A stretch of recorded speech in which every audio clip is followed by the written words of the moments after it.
everyone. I hope you're all well. I just wanted to take a moment to introduce you to HSP402 Advanced Policing Practices. Before I do that, though, I want to acknowledge the traditional owners of the land that we're meeting on virtually here today, which are the Muhanina people. They are the traditional owners and custodians of the lands upon which the Sandy Bay campus of UTAS is built. I like to do this acknowledgement because Aboriginal and Torres Strait Islander people are still overrepresented at every level of the criminal justice system, and particularly in policing statistics. This is despite the fact that they really don't make up much of Australia's population, in fact, around about 2.5%.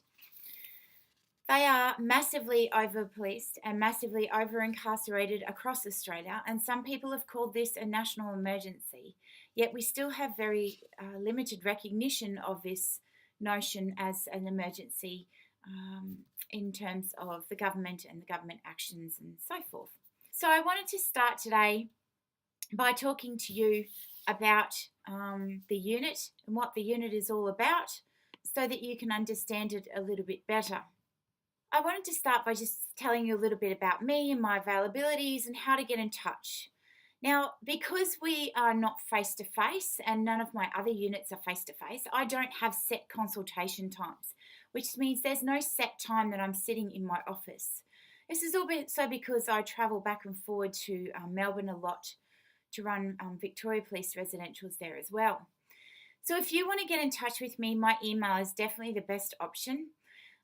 If you need to speak with me about something, I'm happy for you to email me and organise a time where we can talk on the phone or we can Skype. It's totally fine. I'm very flexible as long as you get in touch and organise a time in advance. Just in case you are ever on campus at Sandy Bay, my office is room 534, which is level 5 in the Social Sciences building. My work phone number can be a bit hit and miss. This is because it works through Wi-Fi and I don't often have access to Wi-Fi at the Victoria Police Academy, and I do spend a lot of time there. So if you do need to get in touch with me urgently, I'm happy for you to send me a text on my mobile or call me. Text is probably better because I can't answer calls while I'm sitting in the classroom. But if you text me, then we can organise a time for me to chat with you, or as I said, email me is probably better. Just so you know a little bit about me, I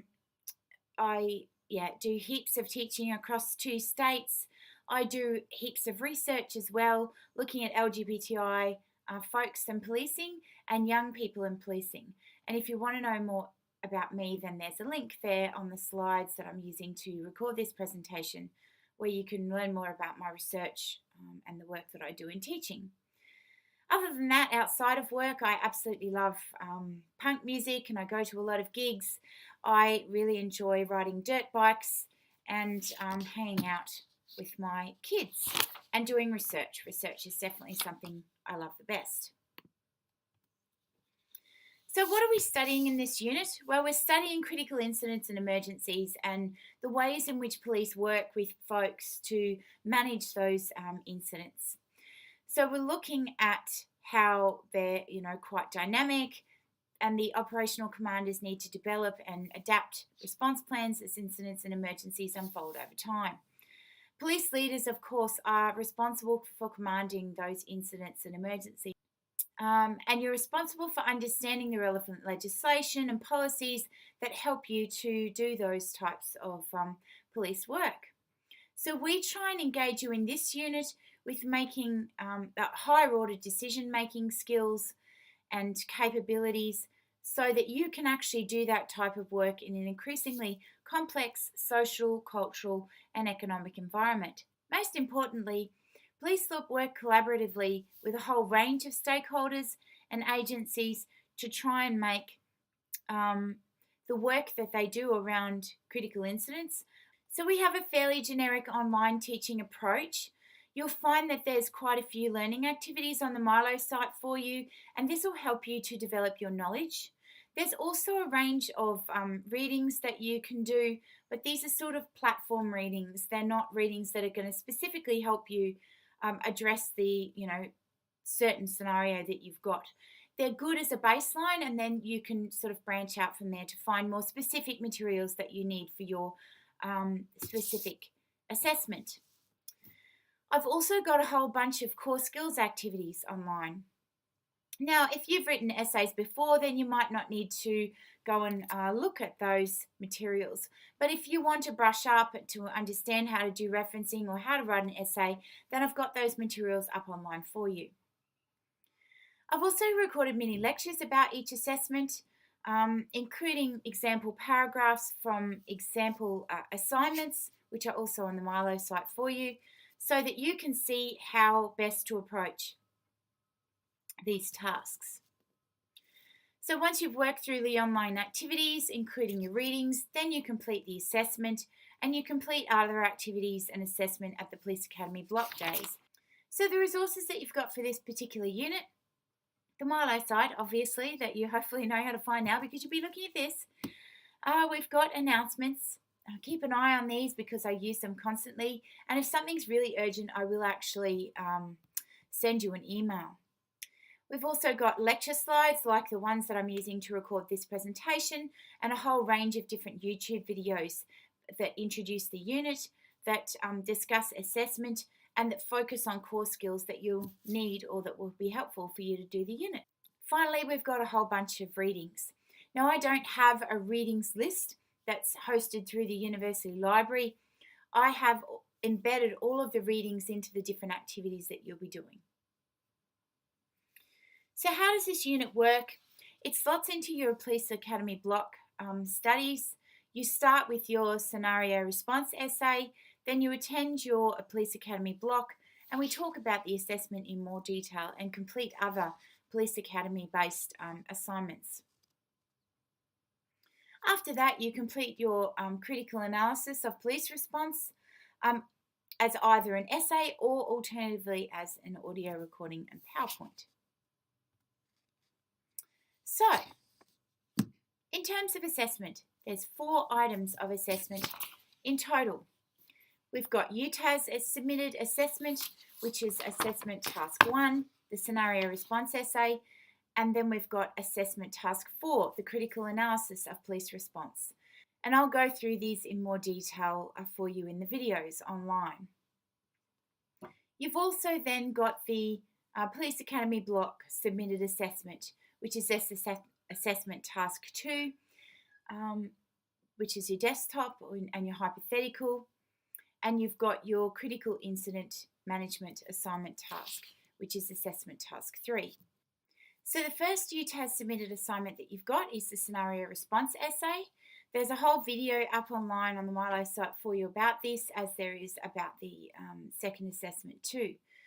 So in terms of the scenario response, this is where you actually get a scenario, which is on the Milo site for you, and you respond to that as an inspector, basically in your particular work area or in your region.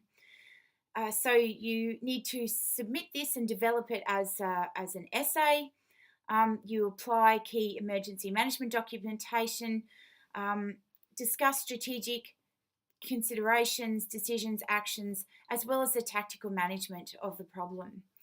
And making sure that you bring in relevant legislation, policy, and case studies relating to past emergencies. And of course, that you need to reference it. This assignment is weighted at 50%. It's 2,000 words, and that excludes the reference list, and the due date is on the Milo site for you. The second assessment that you need to do is a critical analysis of police response. Now, you can pick any police response you want to over the entire world, in history, whatever. It's basically a chance for you to pick something that you're interested in and to get to know that police response a little bit better.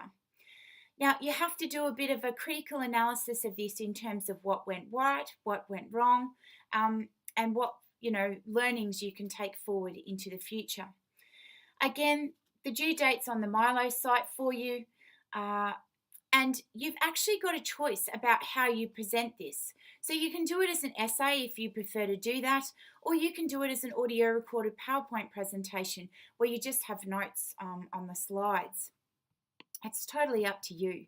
If you've got any questions or concerns about the format of this and how it's going to work, then all you need to do is get in touch with me. But I will talk about that more in the video up on the Milo site for you.